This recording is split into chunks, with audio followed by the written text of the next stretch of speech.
আগের দিন আমি দেখিয়েছিলাম পোখারা থেকে এসে আমি নেপাল হেরিটেজ হোস্টেলে উঠি, আর এখানে উঠার পরে আমি জাস্ট চেক ইন করেই বেরিয়ে পড়ি আমার পরবর্তী ডেস্টিনেশনের জন্য। কারণ আগামীকাল আমাকে ফিরতে হচ্ছে বাংলাদেশে। তাই বাকি সময়টাতে আমি যতটা পারি ঘুরে নেওয়ার চেষ্টা করছি। তাই আমার এখন পরবর্তী ডেস্টিনেশন শম্ভুনাথ মন্দির বা বানর মন্দির। এখন আমি যাচ্ছি হচ্ছে শম্ভুনাথ টেম্পলে, যেটাকে হচ্ছে বানর মন্দির নামে পরিচিত। তো আমি পাঠাও কল করেছি, কারণ বাইরে প্রচণ্ড বৃষ্টি হচ্ছে। তা না হলে আমি হয়তো বাস স্টেশন গিয়ে বাস খোঁজ করে যেতাম। তো যেহেতু অনেক বৃষ্টি হচ্ছে, এই জন্য আমি হুন্ডাতে করে সহজে চলে যাব। তো আমার পাঠাও এসে গেছে, আমি এখন পাঠাওতে করে শম্ভুনাথ মন্দির যাচ্ছি। আপনাদের সাথে মন্দিরে আবার দেখা হবে, কারণ অনেক বৃষ্টি হচ্ছে, তো বাইরের ভিডিও করতে পারছি না। আমার এখান থেকে শম্ভুনাথ মন্দিরটা খুব দূরে না, হয়তো বা 10 মিনিট থেকে 15 মিনিট সময় লাগবে। তো আমি এসে গেছি হচ্ছে এই যে এটা হচ্ছে আমাদের শম্ভুনাথ স্তূপা। তো আমি এখন এখান থেকে ভিতরে যাচ্ছি। কাঠমান্ডুর অন্যতম বিখ্যাত দর্শনীয় স্থানগুলোর মধ্যে একটি হলো শম্ভুনাথ মন্দির, যা আমরা অনেকে বানর মন্দির নামেও চিনি। এই মন্দিরে প্রবেশ করার মূলত দুইটি উপায় আছে। প্রথম উপায় হলো যেদিক দিয়ে আমি প্রবেশ করছি, পূর্ব দিকে সিঁড়ি দিয়ে প্রবেশ করা।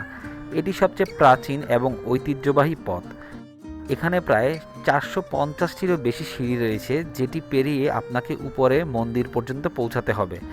ধাপে ধাপে উঠতে উঠতে দেখা যায় অসংখ্য ছোট ছোট মন্দির, প্রার্থনা চাকা আর ধর্মীয় প্রতীক। এই ছোট ছোট মন্দিরগুলো বানানো হয়েছিল দেবীর পূজার জন্য। ধারণা করা হয় প্রায় কয়েকশো বছর আগে স্থানীয় রাজারা এই মন্দিরটি প্রতিষ্ঠা করেছিলেন। এর স্থাপত্যে স্পষ্ট দেখা যায় তৎকালীন যুগের নকশা, সূক্ষ্ম পাথরের খোদাই শঙ্খ, পদ্মফুল আর পৌরাণের কাহিনীচিত্র। ইতিহাস থেকে জানা যায় এই মন্দিরসমূহ নির্মাণ করা হয়েছিল মধ্যযুগে, এক রাজবংশের আধ্যাত্মিক শক্তি ও ঐতিহ্যকে অটুট রাখতে। অনেক ঐতিহাসিক মনে করেন তৎকালীন ব্যবসা বাণিজ্যের কেন্দ্র হওয়ায় এখানে ভক্ত আর পর্যটকের আনাগোনা ছিল অনেক।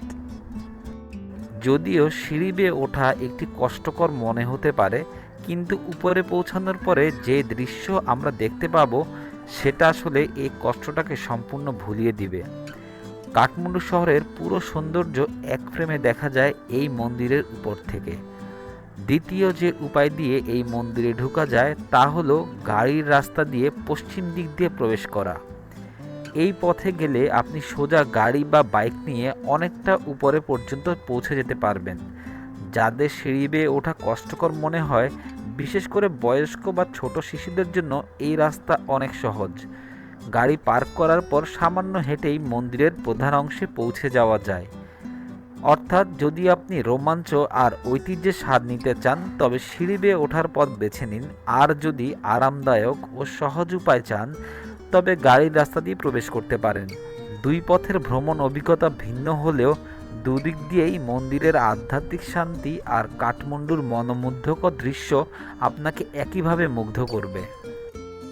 পূর্ব দিকে সিঁড়ি দিয়ে ওঠার আরেকটা সবচেয়ে বড় দর্শনীয় জিনিস হলো এখানে চলার পথে আপনার সঙ্গী হবে অসংখ্য বানর। এই মন্দিরটা বানরে ভরা, আর এই বানর আপনাকে কোনোভাবেই ক্ষতি করবে না, তবে সাবধান থাকা ভালো। বানররা দুষ্ট প্রকৃতির হয়ে থাকে।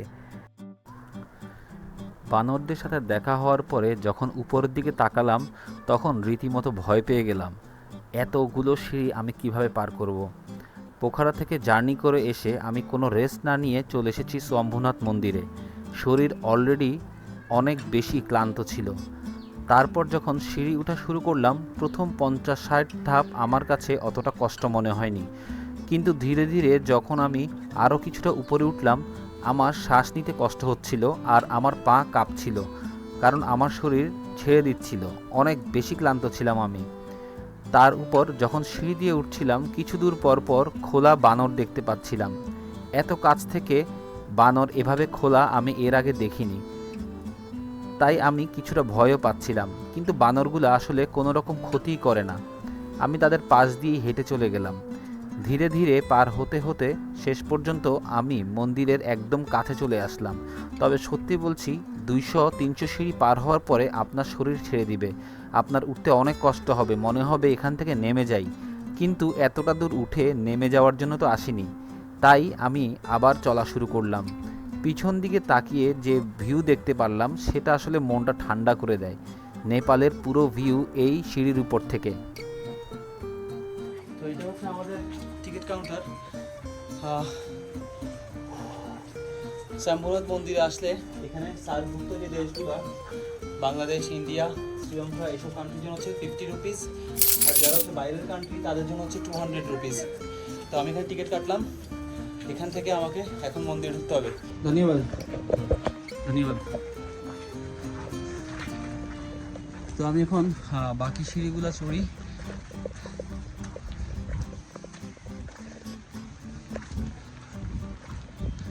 তো এই হচ্ছে শম্ভুনাথ স্তূপা বা শম্ভুনাথ মন্দির। তো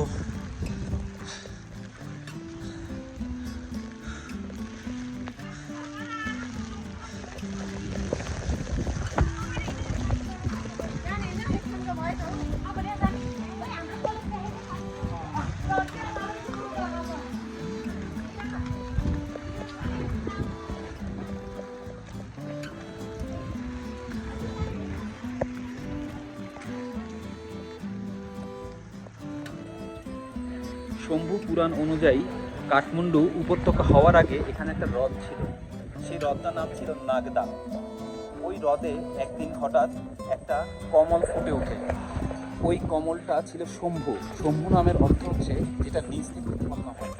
তো সেই কমলটা নিচ থেকে উৎপন্ন হয় এবং পরবর্তীতে চীন থেকে হিন্দু আর বৌদ্ধ ধর্মাবলম্বীদের একজন বিশাল বড় তাদের যে ধর্মযাজক থাকে তার নাম ছিল বোধিসত্ত্ব মঞ্জুশ্রী।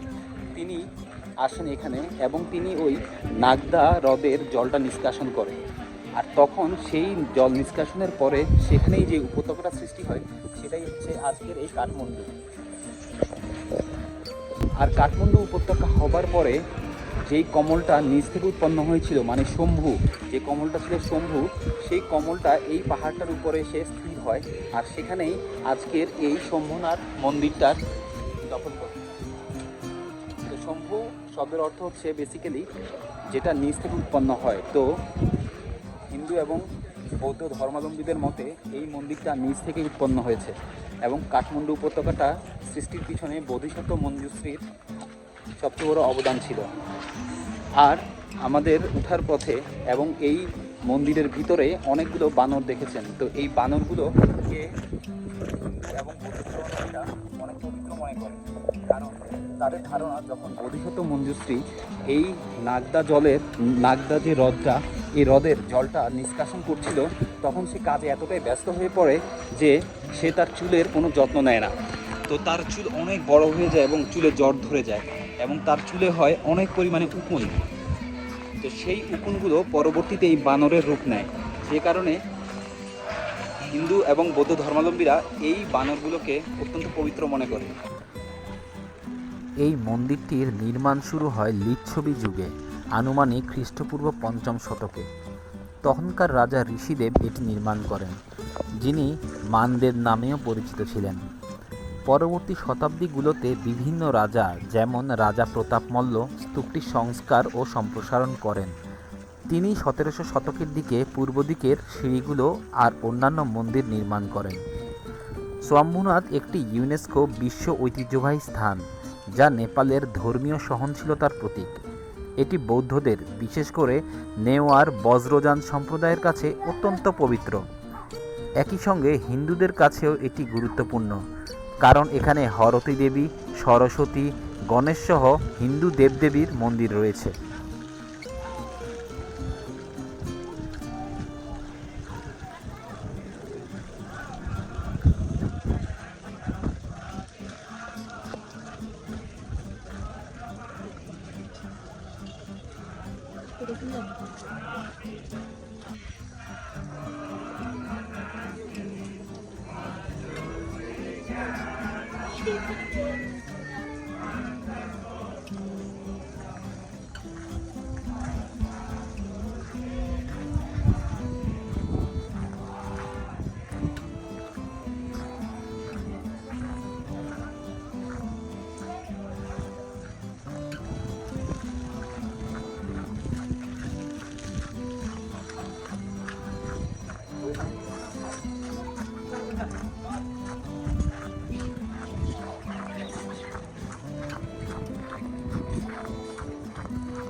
এখন এখানে দেখতেই পাচ্ছেন প্রচণ্ড বৃষ্টি হচ্ছে আর মেঘ, এই জন্য কিছুই দেখা যাচ্ছে না, কিন্তু এখান থেকে টোটাল পুরো কাঠমান্ডুটার একদম 360 ডিগ্রি ভিউ পাওয়া যায়। এখান থেকে সব কিছু স্পষ্ট এখান থেকে দেখা যায়।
এখন তাহলে যাওয়ার পালা।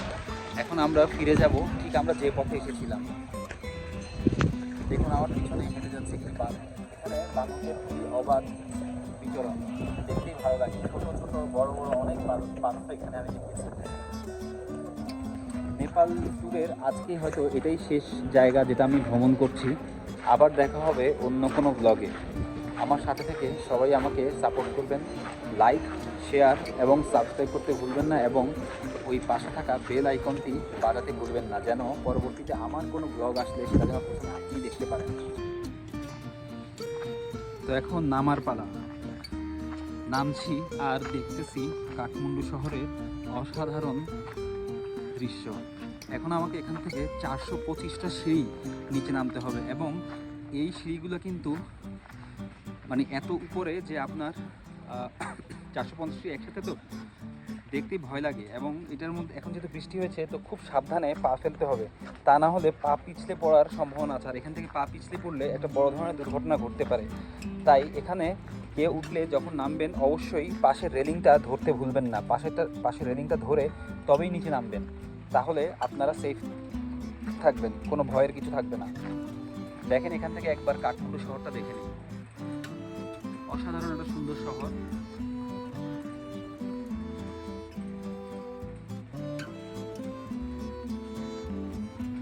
চলুন আমরা নেমে যাই।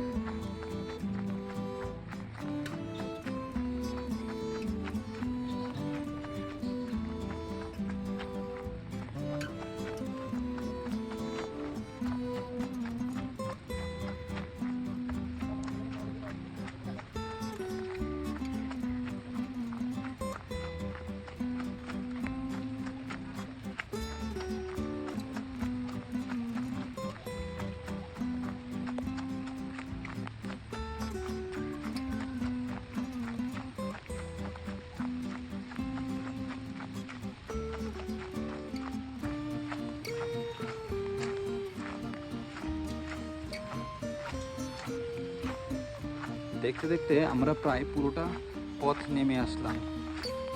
নামার সময় আসলে ওইভাবে বোঝা যায় না যে আপনি 450টা সিঁড়ি অতিক্রম করে নেমে আসছেন, কিন্তু যখন আপনি এখান থেকে পিছনের দিকে তাকাবেন তখন আপনি বুঝবেন আপনি কতটা দূরত্ব নেমে আসছেন। 450টা সিঁড়ি, অনেকটা পথ।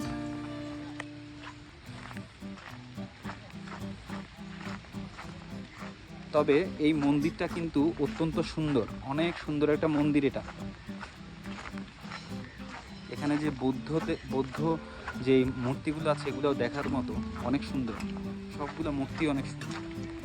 এই হচ্ছে বানরদের একটা মিলনস্থল। এখানে প্রচুর বানর একসাথে থাকে। এই যে এখানে বানররা খাওয়া দাওয়া করছে, আর এইখানে হচ্ছে বৌদ্ধ মূর্তির সাথে বানররা।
শম্ভুনাথ মন্দিরে ভ্রমণ আমার এখানেই শেষ হয়।